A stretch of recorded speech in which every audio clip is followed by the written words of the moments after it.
Greetings, everybody, and welcome to White Flag Media, Episode 6. I'm your host, Dan, of White Flag Media and the Truth Guardians Peace Treaty, and I'm here with my friends Derek Noonan of Black Flag Media and our friend Mike, who has been with us on the road and on the front lines for a very long time. Mike is dialing in remotely from somewhere on Earth, but he'll be in on the phone here. You'll see Derek and I in on the screens.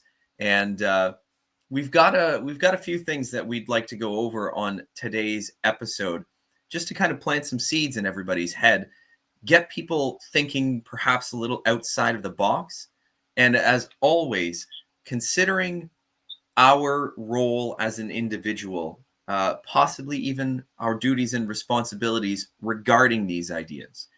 So, as always, we would ask that you listen with an open mind. And if anything kind of catches your attention, feel free to listen again. And if anything makes you a little irritated or sparks some kind of a feeling, just take a pause, take a deep breath, and consider things logically. Because ultimately, this is not only a spiritual battle, but it's a battle for the mind. And your mind is where we draw the line. So without any further ado, let's dive into tonight's themes and episodes. One of the things that we were talking about off screen before we came on here and recorded was the idea of our good friend Pierre hopping on the Joe Rogan Experience and the designed distraction that episode was. It's one of many design distractions and design controlled oppositions that you could say. Something that the three of us have often spoken about is, and it's really interesting, we all separately kind of came to the exact same definition of controlled opposition. We hear that word thrown around in the freedom movement and community so often,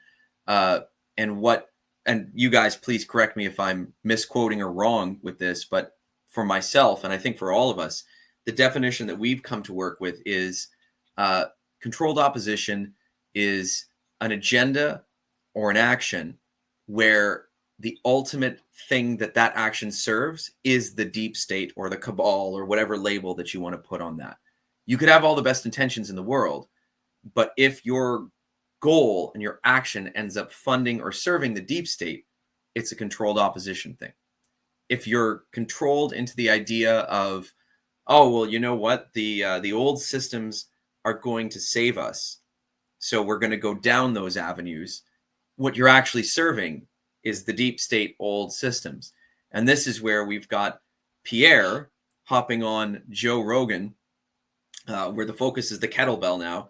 Even my own father, one of the first things he said to me is, "Hey, did you were mentioning that you're enjoying your kettlebell workouts? Did you see Pierre and that kettlebell?"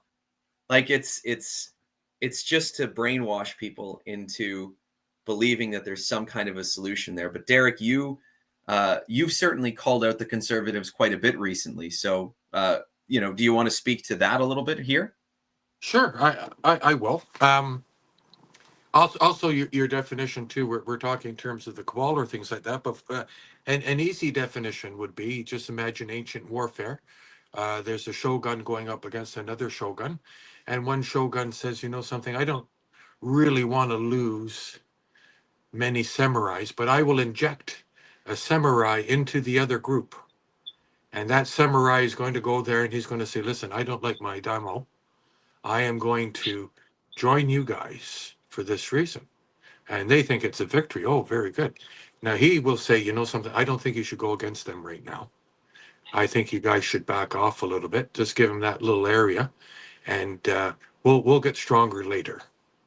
Yeah. Now that daimyo, that shogun has won. And these are the things the Chinese, the CCP has been using this for decades. Classic. Yeah. And the cabal, they've whether they've resonated with the cabal, I tend to think they're a little bit in there as well. They are a part of it in a sense, and that deep state, and that is going back to The Art of War, which I keep on my desktop all the time, and that is to fight a battle without fighting. And Yes. how do you do that? Is you insert um, these distractionary, if you want to call them that. And now let's put it to the point where for recently we're talking about Pierre Poilievre. I just want to take everyone back just 3 months, 3 months ago, very short period of time. You remember Pierre in the House of Commons during question period said the RCMP is corrupt, and they are corrupt over the SNC-Lavalin scandal. Yes. Okay. And then we were, many of us were talking about how corrupt this government is, blah, blah. So he threw that out there, right? And then for 2 days, Pierre took the lashing from the mainstream media, and the liberals stood up in Parliament and applauded. We have to applaud the good people of our RCMP defending us. And they always use the term protecting us. Remember that term. We're here to keep you safe. We're here to keep you safe. You hear that all the time. And the RCMP are keeping us safe. How dare Pierre bring that up? And it's black and white with the SNC-Lavalin. Trudeau's blatantly, and the RCMP covered up from. The RCMP never issued the warrants for the committee meetings, for the ministers' meetings, to clearly state that Trudeau obviously told Jody Reese and Rilbolt to back off. Plain and simple. That's what it was. But now, why I call that a distraction, and we talked about that, Dan, was Pierre sort of satisfied all these voices about corruption. But then what did it do? It ended up serving, who did it end up serving the most was the Uniparty, correct? Absolutely. Now, of course, we had this episode of him going on Joe Rogan. Let's talk about the history of Joe Rogan now. Let's talk about the history of this. So going back a year ago, me and Mike and our group were running around all these rallies. We were I was kind of trolling liberals, but bringing these things up. So we knew. So Joe Rogan knew. Holy shit! This is something really big here. Like Joe Rogan knew right away. Canada's getting really close to Marxism. Carney's close to Marxism. We have Donald over here calling in Trudeau, and Joe Rogan says, I got to get Pierre Poilievre on here. I got to get him on. Now this was before the election. Pierre could have gone on that show. Yeah. But what did he do? He didn't want to go. And in this show, he says, well, during the election, it's not right that I go to media down in the States. That wasn't right during the election that I do that. What did Doug Ford do? Doug Ford was constantly on U.S. networks. Carney went down to the States. Carney had senators, speaking with senators, all before the election. So, Pierre, why didn't you go on there? Because he could have cleared it up. He could have cleared it up, but he used that excuse. So it took out. And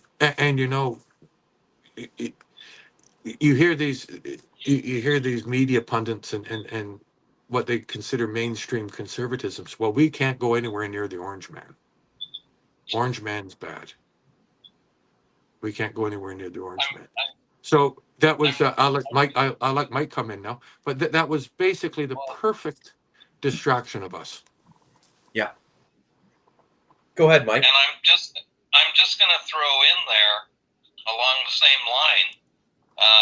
I guess Max Bernier's cottage down in Florida on the ocean side wasn't finished yet, but everyone ought to remember that Max did the circuit, and I believe Max did a podcast with Rogan and also with Alex Jones and with Viva. So, as Derek's alluding to, this excuse of not doing it during the election time is, doesn't take much to see through that. Exactly. And, especially now when, and I know both of you guys are some of the people that I can talk with about these kinds of issues where, we connect the dots on so many things. I did the last episode where I put together the document of the crimes of Canada and, tried to make a path for people to kind of see, okay, here's the corruption, here's the corruption, here's the crime, here's the distraction. But what we see right now is kind of the walls closing in on this thing, on this illegitimate thing that is Canada, and the corruption that is in Canada. And people are starting to get an idea, even the freedom people are starting to get an idea of just how massive the scope is of this thing and how much corruption and infiltration and puppeteering there is, right? Like we just saw that the Department of Justice had to step in and shut down an Iranian website that had a hit put out for a Canadian MP. Because we're so incompetent that we can't do anything ourselves, right? And we now know that there's sleeper cells from these Iranian regimes that have been hanging out in Canada for quite some time. If you watch Gary Clement's interviews, his parliamentary interviews, I think he was just on with Michael Cooper the other day, whatever good that'll do. But he's got some incredible information out there. Sam Cooper as well, his articles and all of the reporting that he does, like we're seeing that the cartel influence is in Canada. The CCP influence is in Canada. The Iranian influence is in Canada. All of these things pulling strings, and it never gets called out by either side. Maxim will call it out once in a while on an interview. Nothing's done with it. The Conservatives never actually get to the root of the problem. In fact, rather than calling out the crimes, Pierre hops on Joe Rogan, and I can't remember exactly what the question was, but Joe kind of, gave him a floater, right? Something he could have knocked out of the park really easily. And Pierre goes, well, I'm not going to say anything bad about our prime minister on foreign soil. Right. But really, the assistance, for regular everyday people living here is coming from outside of here. Absolutely. Think it's a coincidence that, as we know, the U.S. is stepping up their game in Canada. We're seeing a CBS or a Canada Border Services agent get arrested. We're seeing Toronto police get arrested. We're seeing Peel police get arrested for their connections with cartel networks and human trafficking and everything like that. Does Pierre mention any of that? Nothing. Zilch, nada. No, and the best current example, although the sun is setting on the jail not bail, but it irks me to no end. And we did attend a couple of Larry Brock's jail not bail sessions, one in Brampton, and I can't remember where the other was. It doesn't matter because he crisscrossed the country. But sure. It's absolutely ridiculous. I mean, obviously there's somebody on this call that spent 4 quality months in Maplehurst and who knows what it's like in there. And to think that, there's even the remotest chance of them putting any more inmates, whether guilty or not, in that facility, just like the rest of them across the country, is absolutely ridiculous. But there goes Larry, pounding on the table saying jail not bail, and all the people just fall into line. And you know what? Here comes our hero. He's going to cure the problems here. And why don't we throw in a bunch of illegal immigrants into the same facility that doesn't have room for another mouse while we're at it? So it's whether it's Pierre, whether it's Larry, and I don't mind throwing Leslyn Lewis, and you've mentioned Michael Cooper, the whole nest of them, it's not what they are saying, it's what they are not saying. Yeah. It's mind-boggling, and people are letting them get away with it. Well, you know what, Mike, that's actually oh, Derek, did you want to toss in something on that? Yeah, just quickly, all three of them are Yeah. accomplished lawyers. Let's put that. One's actually a Yep. doctorate of laws, and one was a former crown prosecutor. So they can't use naivete, and basically, if you want to look at it as a farm, like a barn, okay, the barn falls down when the foundation is rotted. The foundation is rotted, and the Yeah. barn is falling down. But what's inside the barn is the trough. And the conservatives realize eventually it'll be their turn to go into the barn and feed at the trough. That's what it is. So they would sooner use nails and whatever they can find to keep that barn erected for the eventuality that it'll be their turn to go into the trough. And that's where we're at. Now, like I'll speak on the U.S. law enforcement, and I'll say firsthand without going too far into details. And you can watch my lives from last Saturday and the Saturday before. They are actively here. They know the RCMP is anemic. They know that there's way too many holes in Five Eyes to even trust Canada with anything. And I also posted going back 3 months ago, which was very odd, and I posted it, and you and Mike and a few others, and it was somewhat of a test on my end because they subpoenaed a Canadian company. Yeah. For evidence. Yeah. And I put that up there because there are some people who say, well, that's impossible. No Canadian company could ever go down to be subpoenaed. That's never done before. And I put it out there because I wanted to see who was thinking that why they would go through all that trouble of subpoenaing a Canadian company to go down to the States. And before we move on to the next topic, the other thing obviously was in terms of our defense. I don't know if everyone remembered. I think it was Thursday about. We still don't know what it is, of course, because everything's secret here in Canada. Secret. There is a disturbance on some sort of plane. Okay, from Montreal. So we don't know what that disturbance was, but we know 3 people were arrested once it landed.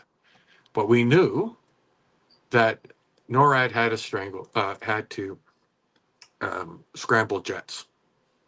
Now the CTV, in their ingeniousness to protect the government, used stock photos of Canadian CF-18s coming to the aid of that plane to ensure that plane landed.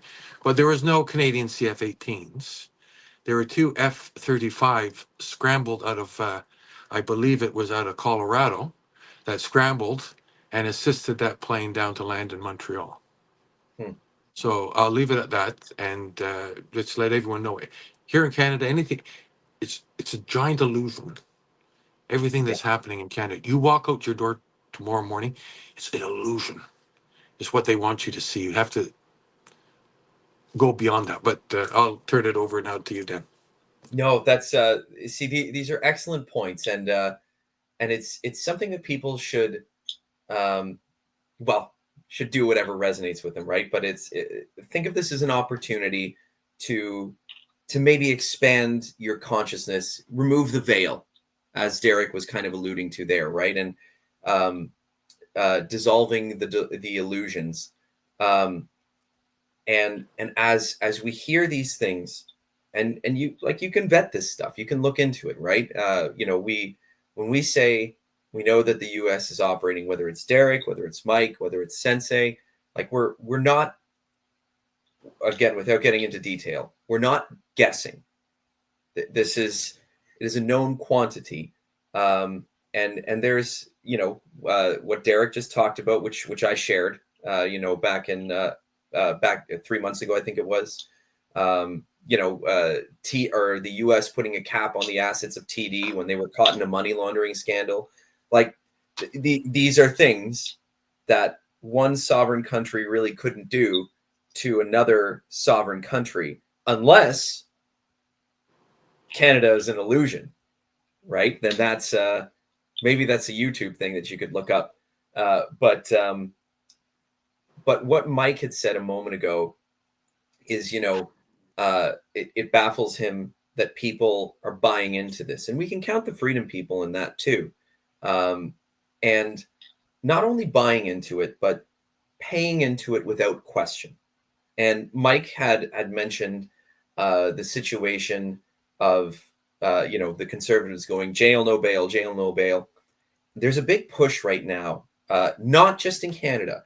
It's coordinated across the states too. And it's preying on people's good intentions. And it's the idea of, we know that there's light sentencing on child predators, right? And sometimes there's a release, sometimes this. So, of course, good people, most people want to protect the children.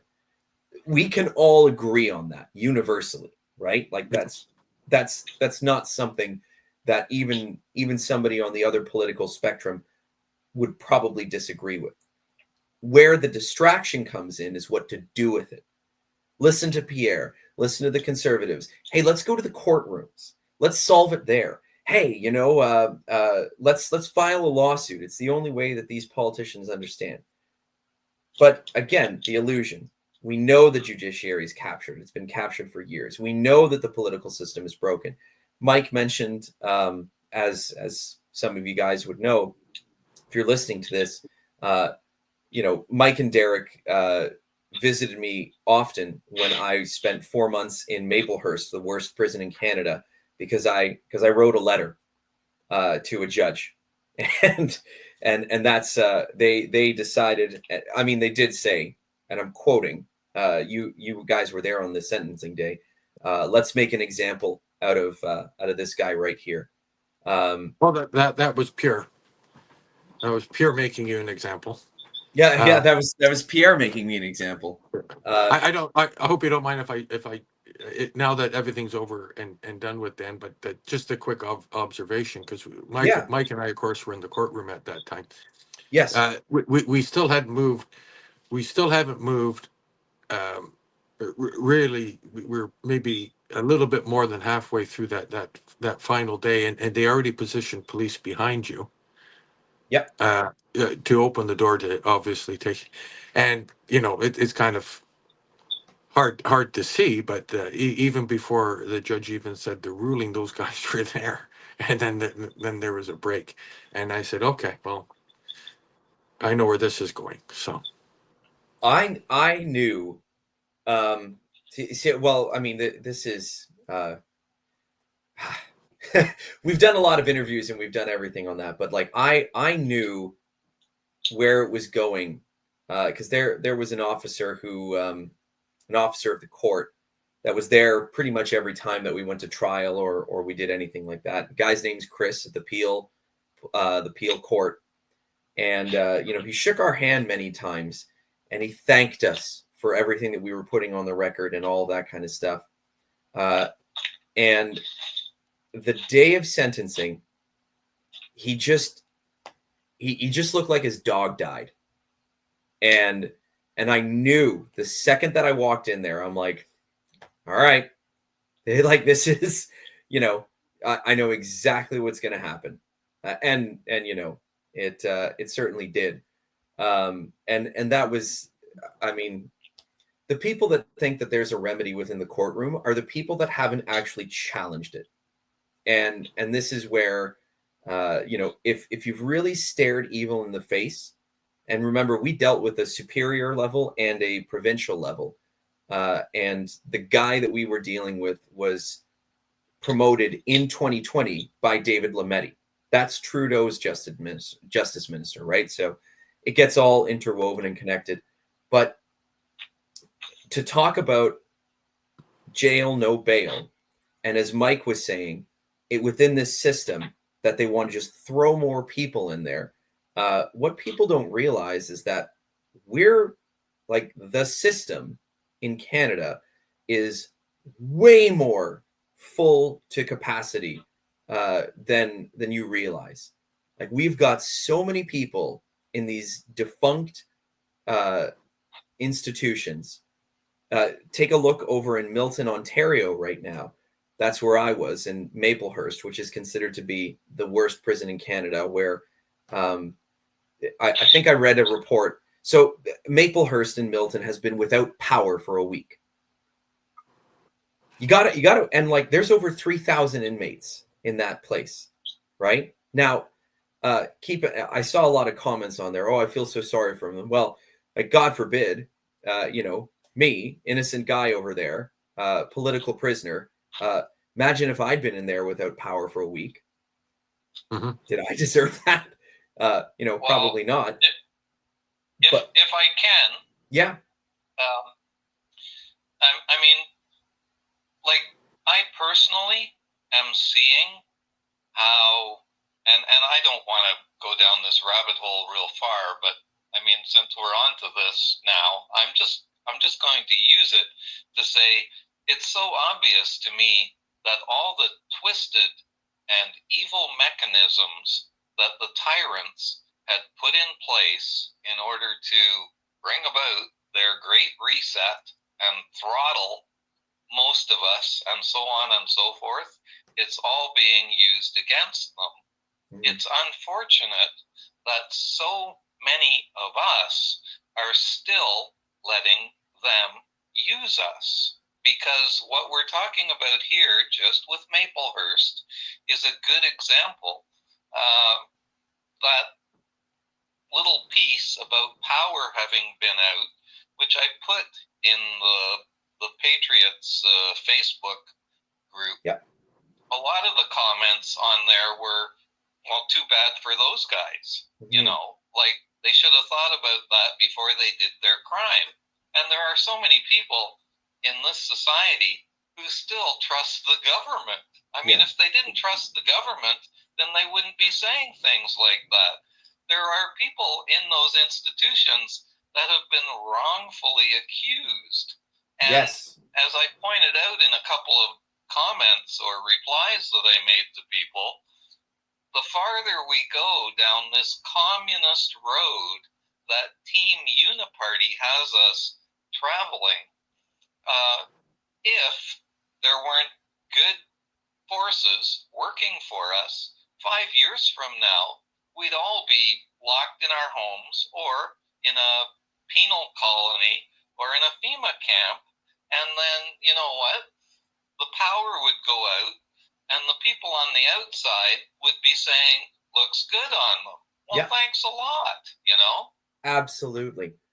And go ahead, Derek. Are you sure? Just really, really quickly there. It's an observation. Mm-hmm. So we've had government after government after government after government after government. Okay, let's say back to 1945. Yeah. Every government comes in and makes laws. The Liberals are making laws constantly. Mm-hmm. You go into power, okay? The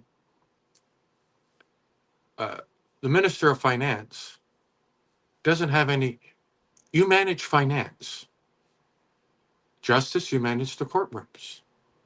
Human resources, you manage human resources. To them, in their mind, it's laws. Now, Dan, was anyone hurt by your actions? Did anyone have a black eye? Did anyone bleed? Right? Did anyone bleed? No black eye, right? Hurt feelings. If anything, it was hurt feelings, right? Probably more hurt ego, even. Okay, so you hurt a guy's ego, and you're 6 months into the pen. Yeah. Okay. Laws. What countries have the most laws? Honestly, what countries have the most laws? Are we talking just the actual countries with the most laws on the books, or are we talking like democracies? China has the most laws. Oh, yeah. Yep. Okay. Because China, you can't even use your phone at certain times. You can't have a VPN on your phone. You can't have this. You laws. So what are laws? Laws are, well, we're going to train you, is what a law is. Yeah. Like we take our dogs to training schools, right? Although the dogs don't realize it, I'm giving them laws. No, you can't bark at another dog. Or I'll pull your leash harder. Yeah. This is what we're in now. As a greater observation, it was funny on a psychological end. And when I say psychological, I'm going to combine psychological and regular military intelligence. I'm going to put both of those together. And it's plain as day. So let's talk about COVID. COVID comes along, boom. Okay, 25% of these people know it's bullshit. Okay, 75, let's just put these 75 over here because we know those 75s are just absolute sheep and cattle. Let's put them over into the barn. We don't have to worry about them. Yeah. We got 25. Okay. What is absolutely fascinating to me is, so we have this top 25 and we're in it. The freedom fighters are in it. But then there's some, like Mike just said, they haven't gone, we're actually trimming the 25. So like what Mike says, well, good for them. They should never have done what they did. And I agree with the pedophiles. I agree with the murderers and everything like that. But you're enlightened enough to realize COVID was bullshit. But you still, and I'm so glad you have the sun above your head there, Dan, because that's almost metaphorically the glow. Okay, so you got to go in, you got to go up. You got to transcend a little bit more, and you got to realize the whole system. Because I'll be so surprised. Like the thing that bugged me the most with the freedom movement is as soon as they all started trying to change the country within the framework that the country was in. And I'm using that term country, I should say Yes. corporation. Let me just say corporation. So they try to work within the laws of that corrupt corporation, and it baffled me. And wow, because there's still some of these up here in the 25. Yeah. But this we could get it out, but it requires everybody to transcend, and they're still falling for psyops today now. Absolutely. There's so many of these talking heads just blurting out bullshit beyond bullshit, and this 25 is still falling for AI generated photos too. Yeah. So hopefully this show, and this is reason I appreciate your group, because I would put your group, Dan, as the 25 first, but the 25 moving to more of the ascension of thought. So that me just speaking metaphorically. I don't know if that made any sense, but that's what I was trying to allude to. So Well, I mean, this is something the three of us have talked about quite often, right? And and it's one of the things that Sensei's been saying from 2020, really, which is like you can't try and change them. You can't try and change a thing that's already broken beyond repair. But one of the things that I wanted to speak to just a moment, and you know, because I feel this message kind of needs to get out a little bit, or a lot of it,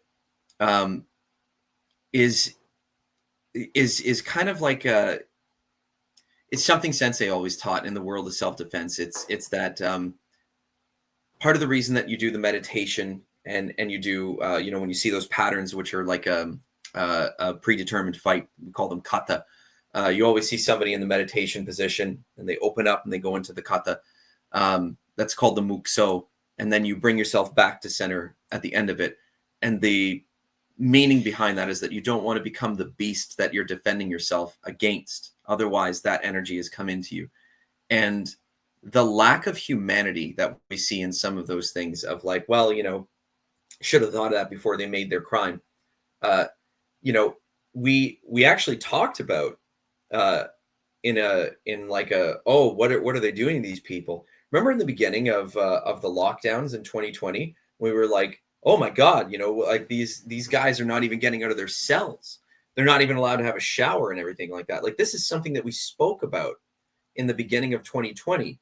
And now, you know, all of a sudden we've dehumanized them again. One of the things that I'll say for Maplehurst as well is that's a remand center. So not everybody in there, in fact, a large amount of people in there haven't even had a trial yet.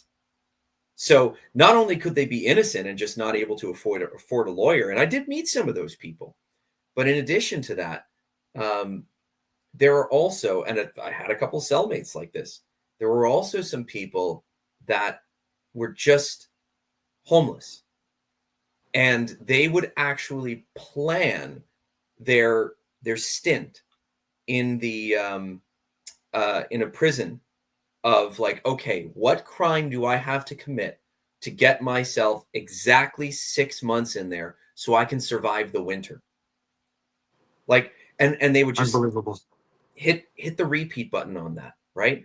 And like they weren't murderers, they weren't, you know, rapists or pedophiles or anything like that. Like they were just, you know, they'd had a bad turn in life, and you know, they committed petty crimes with the intent to get caught and get put in prison for 6 months. And when they went in there, you know, they didn't cause any trouble or anything like that. So it's like they're already in a bad situation. And you know, a lot of them did put themselves in that, you know, make the choices. It's not excuses, but they're there. But then to dehumanize them even farther, like then there's just no hope of rehabilitation. It's just a meat grinder. And if you start to learn a little bit more about the birth certificate, how they make money off of us, and how they make money off of a prison number, an Otis number, that's a corporation that they make money out of too. So what you really learn is that and well, you wouldn't learn it unless you've been in there. I was in there, in the worst one in Canada. So I'll say, after being in there, the impression that I got is that there isn't a single inmate in there that is worse than one of the killers that's running the country, Mm-hmm. or doctors that have issued out the COVID injections, or any of these. Like these are the real demons that set up this illegitimate, illusionary framework that keeps people into that position. If we were living the way that we were meant to be living, like, just think, and this isn't a communistic kind of way, but like, if these people who had a rough upbringing, lived in a rough neighborhood and all these kinds of things, if their parents didn't have to struggle to make ends meet, and they had the basic necessities of life, they probably wouldn't have been walking down that path to make those choices. And it's by design.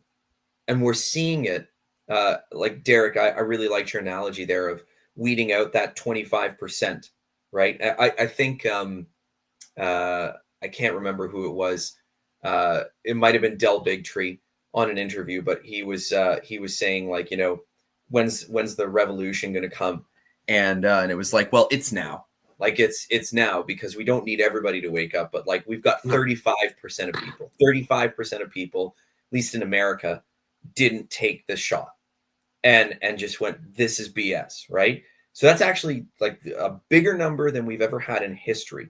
We're living in such an incredible opportunity, but for people just to make that extra little step of going, you know, hey, like, this illusion actually goes really, really deep. And then the bad guys, the powers that ought not to be, are going, well, what percentage of that 35 can we kind of bring over here and cause as much harm as possible? Look at the mortgage rates in Canada, right? People locked in to, what was it, 1.5, 1.4%. And they think, okay, hey, I'm a homeowner, this is good. And now let's flip it on them. Out of nowhere, now it's what, 4.5%? People are house poor. People are having to default on their mortgage. And in some cases, they go, well, you know what? If you can't afford the payments, then we can just extend the mortgage. But now you've put them into a negative amortization. Like, it's crime after crime after crime by design.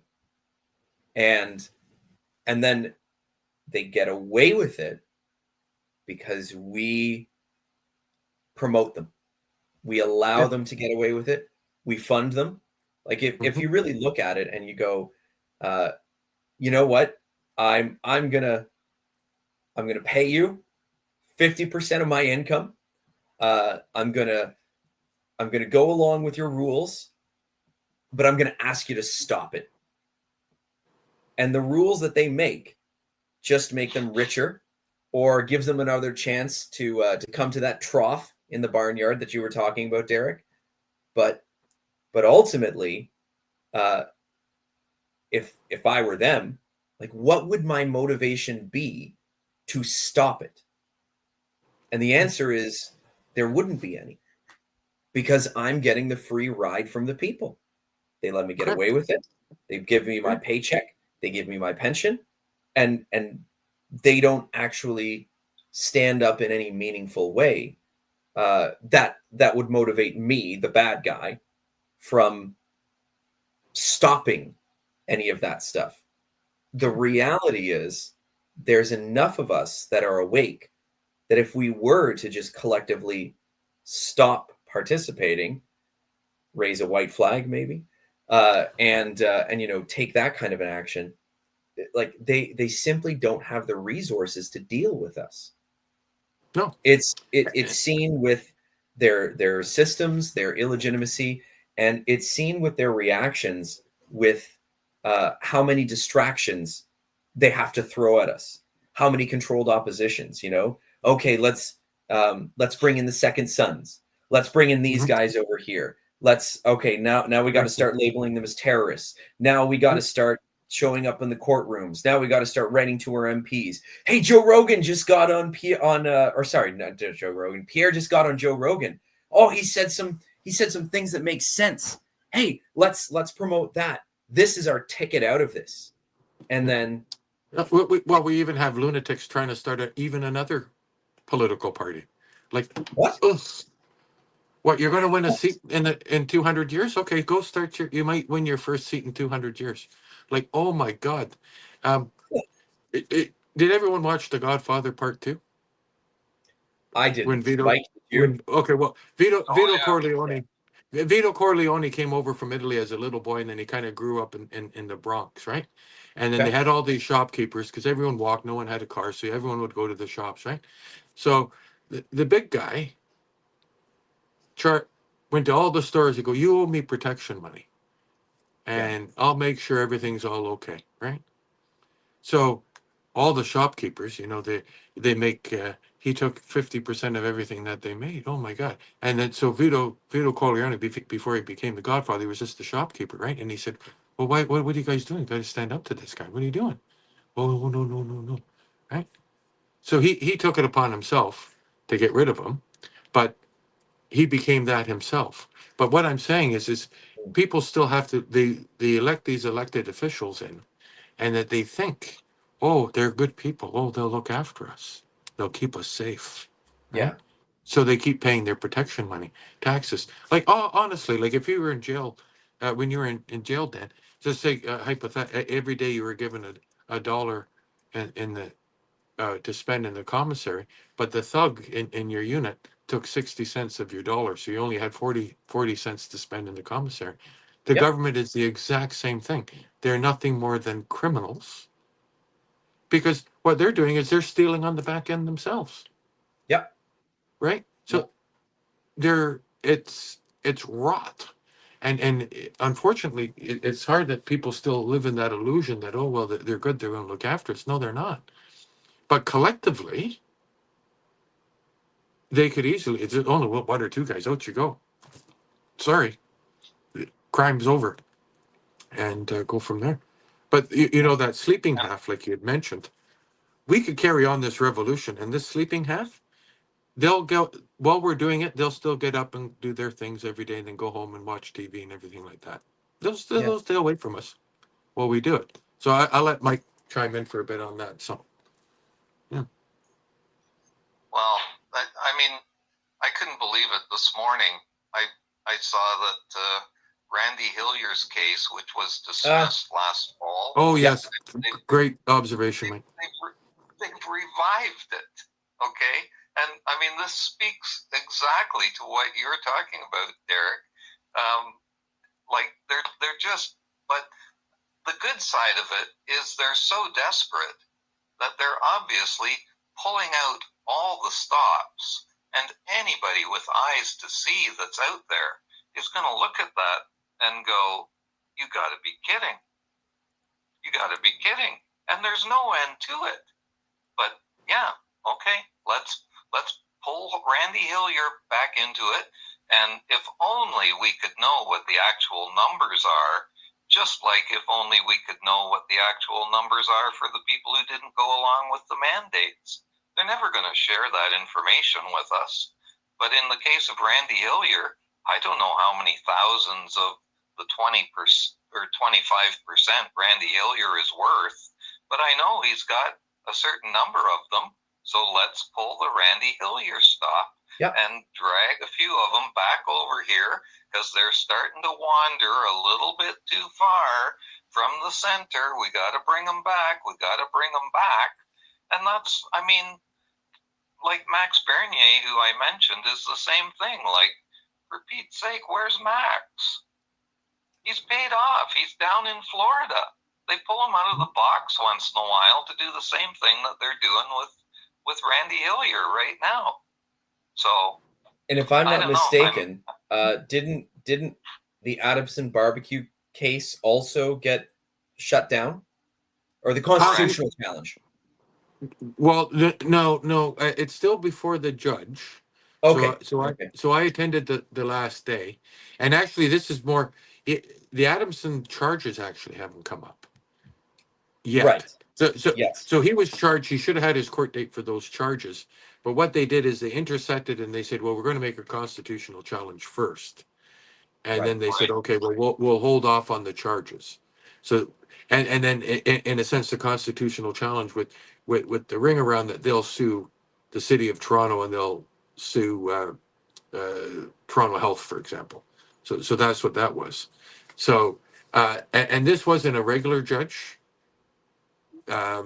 They pulled in, I wasn't prepared to talk about, but they pulled in somebody and said, okay, you're going to be the judge on this. So it wasn't a regular sitting judge, because I don't, yeah. So she's still pondering it, and she gave herself at least 3 months before rendering a decision on it. So we'll have to wait for the spring. But another road to nowhere, because again, and this is, the three of us talk about this all the time, but we go through we had some amazing revelation in court. They said we got something on the record, and it's like, cool. But ultimately, and this is why, Derek, we kind of started off with this. The U.S. is operating in Canada right now because of our massive security risk. They don't trust us. Like, the rot is decades and decades and decades old. Anyone could make anybody in the know could make a really strong argument that it was based on. It's to the point where it's challenging the security of the United States. Exactly. And that's exactly what it is. And anyone, people will challenge me. Oh, he's just trying to take us off. No, it's not. He's protecting his country. Sure. He's protecting his country. Yeah. Well, if correct me if I'm wrong in this, but isn't Canada harboring multiple CCP fugitives in Canada? That the United States has an extradition warrant out on these individuals. They have an extradition on 12 Iranians. On 12 Iranians as well. Yes, exactly. And Canada's not giving them up.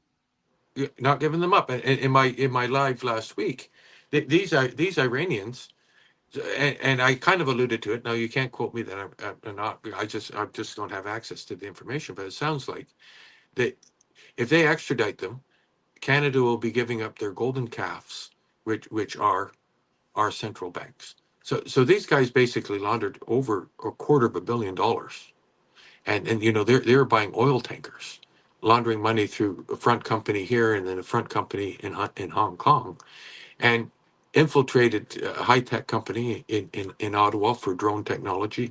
The Iranians have drone technology thanks to our stupidity, and it's called an inducer, and it's used in creating making uranium enriching uranium enough to make a bomb. So this Iranian cell here in Toronto, they bought the inducer from an engineering company in the United States and brought it into Canada. So that wasn't under any embargo. Actually, that type of product can go. But what the Iranians did is they had a front company, and they called that product something different than what it was, wrapped it up, and then shipped it to the Emirates, which would eventually go into Iran to enrich uranium. And all of this, all under our what would be the RCMP intelligence team and CSIS, all went right underneath them. And so that's why. Pierre wouldn't know this. Pierre wouldn't know this. Well, I just let Pierre know. I let Pierre know Saturday, so he didn't need to hurry about. All right. Yeah, he doesn't need to sign that thing because I'll tell him what's on it because it's easy deduction. What's on the thing, but he won't. I said, Pierre, don't sign it. I'll tell you. He hasn't called me, but because you can easily deduce what's on the stupid thing, anybody won't, right? So that tells me everything. So See, this is where we're diving in a little bit deeper, right? To let folks know that, like, hey guys, this thing, this concept that, this is one of the reasons that we say, the white flag is the right flag. It's, as you kind of unpack this whole thing, whether you listen to Derek, whether you dig in yourself, whether you look at Sam Cooper's information, Gary Clement's information, like I don't care where you go, right? There's some really, really good intel and information, and it lines up in a logical chain of events too. We can, when we say these things, it also logically makes sense with what we've even people that say, I woke up in 2020. We hear that all the time. We understand, right? But for the people that just kind of clicked in 2020, what we're saying fits the picture of what's happened over the last 6 years. Nothing is, too far out there at this point. But can I just say, yeah, that there is no plausible deniability left for anybody within the political system from one end of this country to the other. And just because someone woke up in 2020, and I'm a good case because I ended up being one of the people who lost their job because of the mandates. The best thing I could do at the time was get myself in as a candidate for one of the provincial freedom parties in the province of Ontario. And the day after the election, I woke up and said the whole thing's rigged. Yep. And I've been doing nothing but digging ever since. And for the people who only woke up in 2020, 2021, 2022, just because you're not aware of what's going on doesn't mean that Pierre, Max, Doug Ford, Jim Karahalios, anybody, it doesn't mean they're not aware. Yeah. It just means you're not aware and you are not doing your due diligence to find out what they ought to know. So that's why I'm saying there's no plausible deniability left for any of them, and that has implications. Well, yeah, it does. And, we've gone over them ad nauseum in terms of just the letter of the law, right? Rome Statute, Article 25, Law of War Manual, Section 15.6, Ezekiel 33, like the common law duty of care. There's no law that really allows you to escape your duties and responsibilities, personal liability, etc. But this whole thing is big. It's really, really, really big. And, a lot of people, if you don't do the diligence, then it can seem a little overwhelming and it can seem a little hopeless. But, for the three of us, we talk about this all the time. The more you dig, and the more, not just that you dig and that you read, but we're all people that have pounded the pavement, so to speak. We've talked to some really interesting people. We've seen some interesting things because of what we have done. And like, it's really hopeful on this side. Like we also see the solutions that are there and the remedy coming and the enforcement coming and good guys helping out. Like we would have Read the Nassau War document. You know, like we were supposed to have been deleted by 2025. That didn't happen. Yeah. Right? Like this plan to get rid of the cancer that is the free thinking human, this is old. And there's enough documents that go back to, you know, the 70s, the 60s and onward that show that this was planned. But I think I shared something about silent weapons for quiet wars this morning. Yes. Yes, I saw that. And it's a great example. Georgia Guidestones is a good one. You can go on YouTube and you can watch the Georgia Guidestones being blown up, which was a beautiful thing. But yeah, I mean, one of the reasons that I continue to do what I can is because there are so many people who unfortunately are getting down in the doldrums when this is the greatest show on earth. And be thankful that we're alive. Yeah. Well, yeah. You know, it's to be a part of this. It really is a golden opportunity, and really, I mean, this is the peace treaty. This is the white flag. But you know, as Derek and Mike are quite aware, you know, there's action happening. We've put our documents to the right people and the right sources. You know, all folks need to do if they want is using the right mechanism of law, stop participating. Like it's a big, you know, we've got the Canada the Crime document. You know, it's worthwhile to get educated. As you know, if I say, well, they're, you know, human rights violations. Well, what are some of those? You know, like dive a little bit deeper. Look at the International Covenant on Civil and Political Rights. Look at the Universal Declaration of Human Rights. Look at the common law, right? Like start to learn how law is supposed to work. And then if you're watching this video, you probably either didn't take the injections or stood up for the lockdowns or did something along those lines.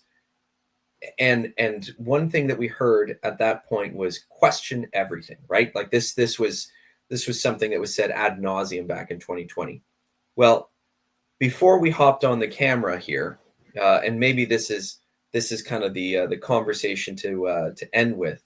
You know, Derek, you and I were talking about you know, what you said you wanted to chat about, and you know, when Yayoi sees this or when Sensei sees this, they'll go like an interesting synchronicity, because this is something I talk to them about fairly frequently, and it's this whole concept of like, you know, the people that wave the deep state Canadian flag, and you know, they don't really know about the illusion of Canada or what they're playing into.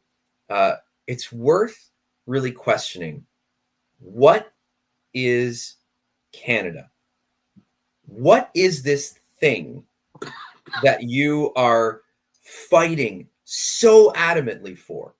You know, you maybe, you know, not to call out people, but I already kind of had a couple times. So, you know, you go to a Canada First rally, or maybe you see somebody with an ensign flag, and they're going, original Canada, original values. You know, this is Canada First. What does that mean? And what culture did we have really to make like a unique Canadian identity? I used to be one of those people that felt that way and thought that way and thought, you know, strongly about that. I once upon a 23, I campaigned for the Green Party. You know, like I was out of my basic love for the environment and for human decency. I went down that path. Now here I am, right? So obviously I made a couple turns along the way, but one of the things that I question in that is, what is this thing that we call Canada? And Derek, you had some interesting thoughts with that. So if you want to share that. Okay. Well, it is very interesting, and my perspective on it is okay. I'll talk as if I was in the freedom movement. So I'm in the freedom movement. Okay, we had the convoy, everything leading up to it, and then and Mike sees my struggles with it because my page is purposeful. Some of the stuff that I put in there is actually very purposeful. I want to in- understand what people are thinking. So we have freedom people, and you know, some of them I just can't turn, and I just say you're not on the page anymore. And then some, Mike and I are slowly trying to turn, and so they go, well, we got to defend Canada from Trump. Okay, so the Canada that beat you in the streets in Ottawa, that took your money, closed your bank account, stealing money from you, you're going to defend it now for Trump. Yeah, yeah, we have to. I said okay. So the Canada to you, what is it? Is it the 1970s Canada? We had the original six hockey team, and you know, you wear the Canadian tuxedo, the white and black checkered thing, and then you go, or your Canada is you submit to the crown. You grew up in school, and you had to look at this picture of Queen Elizabeth there, and sing "God Save the Queen," or is it the Canada now? Is it the Canada now, where you know you have all these different ethnic groups? Everyone's doing their own thing. You super high taxes. You have the government that keeps you safe. You have Justin Trudeau's idea of Canada, which is a post-national state. You have wokeism, which is Marxist communism. Yeah. You're going to defend Canada, but the people here in Canada, because you were in the trucker convoy, call you an oppressor class. Oh, okay, so I'll be oppressed again. Well, I won't be oppressed by the government this time. I'll be oppressed by these morons over here, the 35% barnyard animals, the stock, the feed. You're going to be, and I get a puzzled look all the time, as if you know, like in the Star Trek there, where he's talking to the androids, and Spock gives them an insolvable equation, and they're like this, and their heads going back and forth. And I said, so why did you go to Ottawa in the first place? Oh, well, they were trampling over my rights. Bingo. Okay, let's start with that. They were trampling all over your rights. So what is your goal? And again, I allude to that sun over your head, Dan. And I go, the creator gave us certain amiable rights, didn't they? Yeah. Freedom of speech, freedom of religion, freedom of assembly, your Freedom amiable of rights. movement. That, sorry, Mike, Freedom of movement. freedom of movement. That is your goal. Your goal is not to be the Wicker Man anymore. Your goal is to be that light, that star, that pure freedom. That is our goal. That is our goal. Oh, wow. Well, I thought we got to have democracy too, don't we? I go, well, what is democracy? Well, democracy is ruled by the mob. Socrates, like we said before at the start, when the Greeks instituted democracy, he says, oh, he says that was the worst decision that we did because we just go rule of the mob. What we need is we got to protect ourselves, our own individuality. We are in light of our creator, but we have to have these rights. So I don't care. I want those rights. Now I don't care if you want to believe in an imaginary line or between two whatever. That's what I'm fighting for. That's our number one goal. Yeah. And they look at me so puzzled. But that is, you know, everything else is an illusion. Do you want to submit to a king just because he was born, his genetics? He's superior to you. He has dominion over you. Because our leaders, they don't take an oath to me. They don't take an oath to the charter. They take an oath to some lizard. Yes. Okay. So that's the Canada that you're defending. That's what you want me to defend?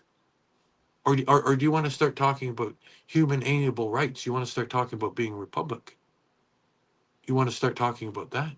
You want to start not being part of this crime syndicate? Whether it's the Catholic Church, governments, whatever, we've been under and brainwashed under countless criminal organizations. The school is a criminal organization. The school takes this beautiful mind when you enter as a kid that's open to everything. Wow. And say, no, no, stop thinking. But you're going to think, but we're going to tell you how to think. Okay. So Yes. I know you have all these creative ideas. No, no, no, we're not going there right now. You got to learn the rules first. Our rules, but the rules. And even into adulthood, people are carrying over that. So much to the point where, right now you have all these groups. Boo, boo, boo. Okay, we have all these groups. Some of them are doing good things. Hey, chase pedophiles. Go. Yeah, okay, that's good. But shouldn't we cut the head off the snake first? And then everything else falls into place, Yes. right? Should we all not put our collectives and cut the head off the snake? Well, no, you got Jews. You got the Jews. Got the Jews. You got the Arabs over here. We all know he's caused. Okay, let's put our battle on the side, and you want me to come over and argue with this over here that we have no control over. You want me to do that? Is that what you're telling me to do? So we'll let the snakes, we'll let all these criminals, we'll let everybody all fester, because we're doing exactly what they want. They are so happy when they see this group on Saturdays and that group on Saturdays yelling at each other. You got a group down here, they're chasing those guys over here. You got a group over here believing that they can create another political party and do something over here. You've got these guys over here, blah. They're just like this. They're just laughing. Carney's just, oh, this is great. Carney goes, you know something? Let's take this to the Supreme Court again, and we'll win it this time. And what was that Randy guy? Okay, let's do that to him. And then these guys will hustle all over the place. And then the next thing will be something new. Bill C-22. Can you imagine Bill C-22? These assholes, they call it a press conference. They only let 2 media outlets in. Those 2 media outlets cannot answer a question. They just brought them in so they can get this talking head speaking, uh, uh, so they can record him to get it out saying, well, we're going to keep you safe. But the reason why, this is how we're going to keep you safe now. You all have cell phones and all this and this. You guys are good people. We're only after these bad drug people. Yeah. So you guys be safe. Don't worry. We're keeping you safe. But what we're going to do is we're going to need the power to call a provider to give us everything on your phone without you knowing, and we won't have a warrant for it. And they're going to do it anytime they want. So is that the Canada? Is that the Canada that you're after? Is that the Canada that you want me to put aside and defend? The corporation? An illusion? Yeah. That's why black and white flag. I asked why. I didn't even think of the white flag then, but your is far better. But the reason why mine is black and white, not to be the evil side of Hugh, not at all. But it's just to say whatever you're thinking is dead. It's evil. It's evil. That thing's evil. It's dead. It means nothing. Get that through your mind. So again, now all I'm preaching to is I'm preaching to that 25 that was smart enough to realize that COVID was a scam, but still not smart enough to realize what they're doing and what they're playing for. So to me, it's black and white. I have a hard problem. This is how I articulate it. Can I articulate it better? I'm sure I can. You could do anything better. But it's very difficult to get people out of this mindset that they have to have a country. Well, you could sort of have a country, but if the country's not going to give you those alienable rights, then it's not worth having it, is it? What is it? You're going to choose another oppressor? exactly. Is that what you want? So Yeah. I'll leave that with you two guys to kind of dissect. Yeah. I think that's an incredibly important, and really thank you for putting all of that out there. It's necessary and it's very well said. And I'm sure anybody watching this is relieved that it's not just me saying it, or at least there's another voice chiming into that for once. Oh, but good.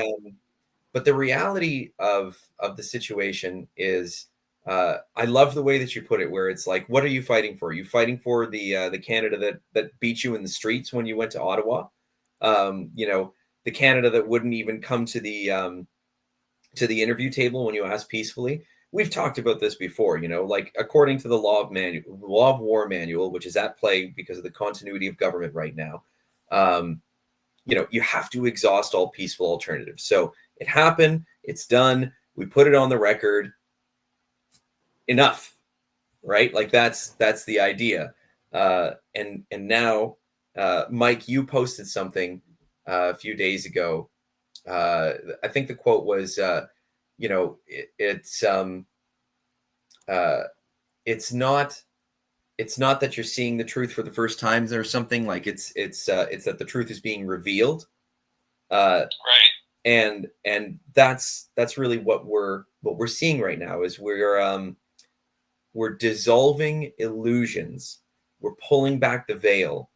And I feel like it's that's a really good thing for people to kind of maybe leave off on that thought of just to go, okay, well, what is this thing that I've been living in? Am I fighting for this to exist? Meanwhile, what we're having revealed to us has been present in the last 6 years. That's what this thing has always been. It's not new. It's not because we've had 10 years of liberal governance. It has nothing to do with that. Again, if you listen to the resources that I posted in the last video's description, you'll see that this problem is old. It's a uniparty thing. The rot is old. The corruption is old. Derek said, very well, that every prime minister swears an oath to the crown, swears an oath to the lizard. And that's what this thing has always been from the very get-go. So, I'll point up, are we seeking truth, freedom, disclosure, peace, or are we just going to try and go back to the status quo? That's really the real question that we can kind of leave with.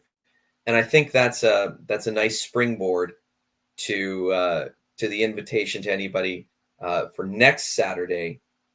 So a week from today at 7:30 p.m., we'll be doing a follow-up live stream with Sensei on the Giza Protocol Level 2, some more intel and updates, insider information with that.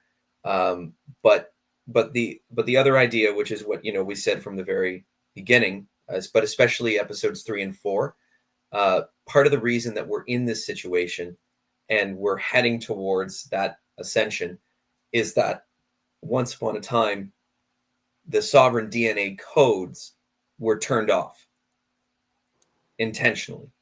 And you really can't process a lot of these thoughts unless you've got a sovereign frequency. That frequency to say, okay, what are my God-given rights? That's what I'm working towards. That truth, that ultimate truth, protecting those and creating communities that protect those and value those and all those kinds of things, and having those unalienable or inalienable freedoms and rights. That's really it. But the idea of episode 4 of White Flag Media and then next week's episode is to bring in those spiritual protocols that can assist for those that are, for those that it resonates with, to be able to help bring in those sovereign frequencies, to really be able to tackle these issues. So, Mike, anything that you want to add to that? No, it's just an honor and a pleasure to be tuned in with you and with Derek and with the other people. I really want to thank you. Well, I want to thank you and Derek. And I've said this on shows before, but I'll say it again. You guys were an absolute rock through our entire process. You were some of the only folks that came in to visit me while I was in my little vision quest in the Milton Hilton. That's for anybody that did not visit me, no problem, right? Like I was chill there. Everything was good. I was not pining for visitors. It's all good. But for you guys, you really helped. You helped us out, helped my family out. And I really, really appreciate the both of you. and it's such an honor and a pleasure to be able to have known you guys and to continue to know you through this. We are family. We really are. Yeah, absolutely. Okay. Yeah. So for everybody We'll else, agree upon that.